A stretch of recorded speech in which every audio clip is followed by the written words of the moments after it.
presidente do STF, Luiz Fux, faz declarações em defesa da democracia e, claro, causa reações no Palácio do Planalto. De Brasília, Luciana Verdolim. Presidente Jair Bolsonaro, em resposta ao presidente do Supremo Tribunal Federal, ministro Luiz Fux, afirmou ontem que ninguém precisa temer o 7 de setembro. Durante a abertura da sessão do Supremo, o ministro Fux disse que o Supremo estará vigilante durante todo o feriado. Num ambiente democrático, manifestações públicas são pacíficas. Por sua vez, a liberdade de expressão não comporta violências e ameaças. O exercício de nossa cidadania pressupõe respeito à integridade das instituições democráticas e de seus membros. Fux ainda ressaltou que as críticas são bem-vindas, quando o objetivo, no entanto, for ajudar. A crítica construtiva provoca reflexões, descortina novos pontos de vista e convida ao aprimoramento institucional. Ao revés, a crítica destrutiva, por sua vez, abala indevidamente a confiança do povo nas instituições do país. O presidente Jair Bolsonaro foi irônico ao elogiar o presidente do STF e garantiu que as manifestações serão pacíficas, a não ser que, segundo ele, tenham pessoas mal intencionadas infiltradas. Hoje eu vi rapidamente o ministro Fux, no início da sessão, dizendo que não pode haver democracia sem respeitar a Constituição. Palmas para o ministro Fux.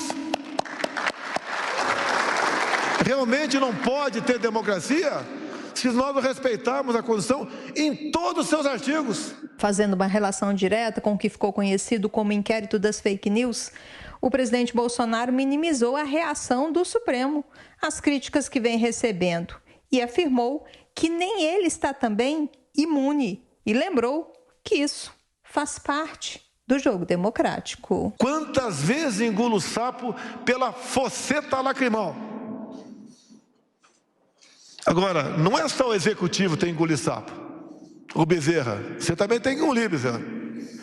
O Poder Judiciário também tem que engolir algum sapo lá. Jair Bolsonaro também afirmou que não pode ser responsabilizado por todos os problemas que existem entre os três poderes. Alguém já me viu brigando com algum poder, alguma instituição, a não ser algo pontual?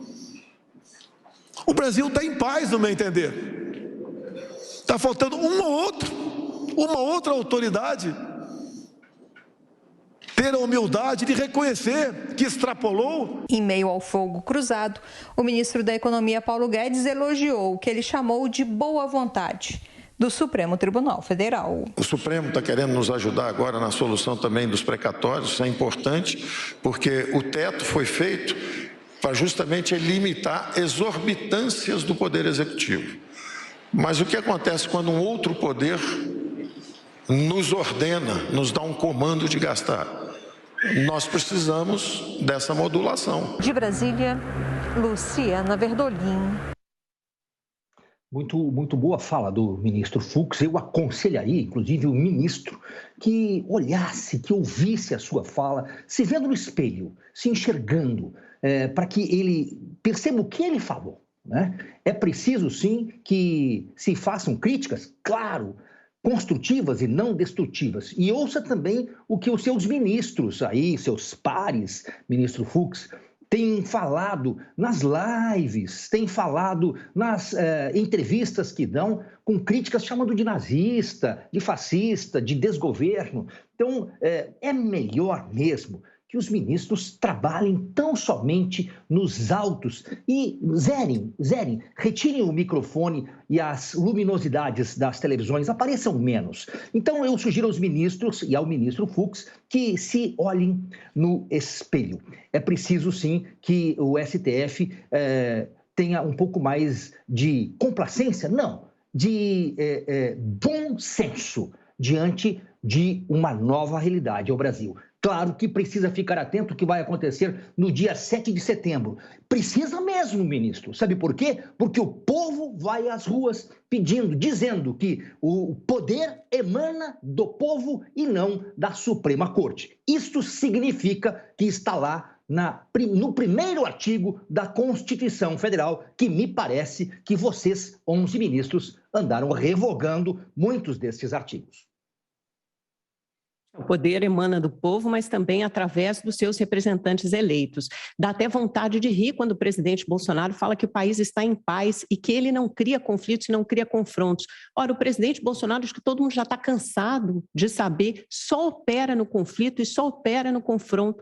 Se a gente fizer um breve histórico, em 2020, o primeiro confronto foi com prefeitos e governadores, que foram acusados de fechar tudo e parar cidades e estados. Depois ele entrou em confronto com o legislativo, com Rodrigo Maia, então presidente da Câmara, com seu adversário político, João Dória. Aí ele conseguiu finalmente construir uma base no Legislativo, porque foi premido pelas circunstâncias, as investigações avançavam sobre seus filhos, notadamente as rachadinhas do primogênito, do Flávio Bolsonaro. Ele conseguiu construir a base aliada quando todo mundo pensou que fôssemos ter um pouco de paz. Ele arranjou um novo inimigo, agora é o Supremo Tribunal Federal, o sistema eleitoral. Ele atacou o sistema eleitoral, a democracia, as urnas eletrônicas, as instituições. Então ele vive sim de criar conflitos e confrontos, mas o problema é que ele fica cada vez mais isolado e acuado, porque não foram só as declarações do ministro Fux, presidente do STF, foram também do presidente do Senado ontem, Rodrigo Pacheco, quando ele disse que o diálogo é pilar essencial da democracia. Ele disse mais, não se negocia a democracia é uma realidade, Estado de Direito é uma realidade, a sociedade já assimilou esses conceitos, esses valores nacionais. Os empresários divulgaram manifestos, esse da Febraban, que a gente falava há pouco, a Fiesp também havia financiado e patrocinado, só não divulgou porque foi pressionada ali pelos políticos do governo, pelo presidente da Câmara, Arthur Lira. Então você tem o Poder Judiciário, o Legislativo, os empresários, parte importante do PIB nacional, se colocando contra esse confronto institucional, essa crise institucional que é criada, sim, pelo presidente da República. E agora ele usa essa falsa premissa da liberdade de expressão. A liberdade de expressão é respeitada no país, mas, como disse o ministro Fux, ela não comporta violências e ameaças. Há que se traçar uma linha, o que é liberdade de expressão e o que é crime. Infelizmente, muitos bolsonaristas cometem crimes e não liberdade de expressão. Amanda, que país você vive, Amanda? Porque eu acho que não é no mesmo Brasil que eu vivo. Não tem liberdade de expressão. Nós estamos vendo jornalistas serem presos. O que a gente está fazendo aqui, Bernardo? Estamos discordando, nós ocupamos um microfone poderoso, civilizadamente, com toda a liberdade. E nós ocupamos um microfone poderoso, convenhamos, esse microfone, Amanda, é poderosíssimo. Mas eu queria fazer uma consideração, se você me permite, que é muito lindo esse discurso de harmonia, de que é preciso haver diálogo, que não existe hierarquia entre os poderes, é muito lindo. Eu tive um professor na universidade que falava uma frase que é verdadeira. Na prática, a teoria é outra. E o que nós estamos vendo na prática é que a teoria é totalmente descolada dos lindos discursos que nós temos aí nas tribunas, no presidente empolado do Senado Federal. Na prática, o que nós temos mesmo, Amanda, é um presidente que desde o primeiro dia que sentou-se naquela cadeira de presidente, eu diria até 6 de setembro, agora segunda-feira fará aniversário, foi esfaqueado. Desde o primeiro dia ele recebeu um míssil de tudo que ela não conseguiu governar. Mesmo com todas as demandas judiciais, usando partidecos, acessórios da esquerda para demandar ali no STF, e os ministros do STF sendo como militantes políticos, inclusive retirando prerrogativas do presidente, como nomear um diretor da Polícia Federal.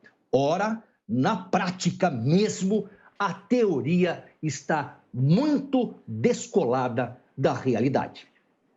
Bernardo, ele não conseguiu governar porque ele é incompetente, porque ele conseguiu construir uma maioria... Ele não leva desaforo para cá. Conseguiu construir... Só um minutinho. Ele conseguiu construir uma maioria na base parlamentar. Finalmente, ele tem uma base parlamentar. Você ouviu o presidente Bolsonaro falando alguma coisa, por exemplo, sobre a aprovação da reforma do imposto de renda? Era isso que supostamente ele deveria estar comemorando. Você ouve ele falando alguma coisa, tentando achar uma solução para problemas muito mais urgentes da população brasileira, como a inflação. Você ouviu ele falando alguma coisa sobre o PIBinho do segundo trimestre, 0,1%, ou então o PIBinho já contratado para o próximo ano, que deve ficar em 2% no máximo, com muita sorte, provavelmente abaixo disso, em torno de 1,5%. Você vê ele falando sobre crise hídrica e crise energética, porque esses são os problemas de verdade que afligem a população de verdade, o povo brasileiro, e não o Supremo Tribunal Federal, ou confusões, ou crises artificiais e fabricadas que ele cria porque vive disso, porque precisa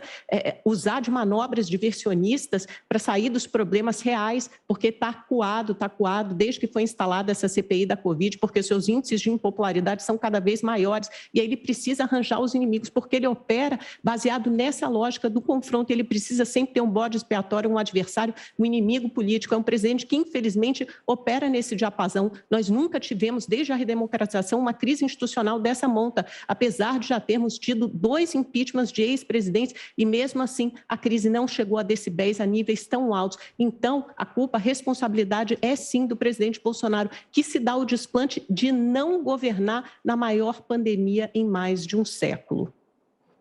Eu acho que ele realmente não governou, não deixaram ele governar, é verdade. Ele não governou, o STF retirou... É uma vítima. É a pessoa mais poderosa desse país e é uma vítima. Faz-me rir, né, Bernardo? Isso é quase uma ironia. Tá certo. Amanda, só para concluir, assim, eu queria deixar claro que o presidente não tem, os seus índices estão reduzidos assim. Eu quero te fazer um convite. Assim como o ministro Fux diz que ficará atento a todas as manifestações do dia 7 de setembro.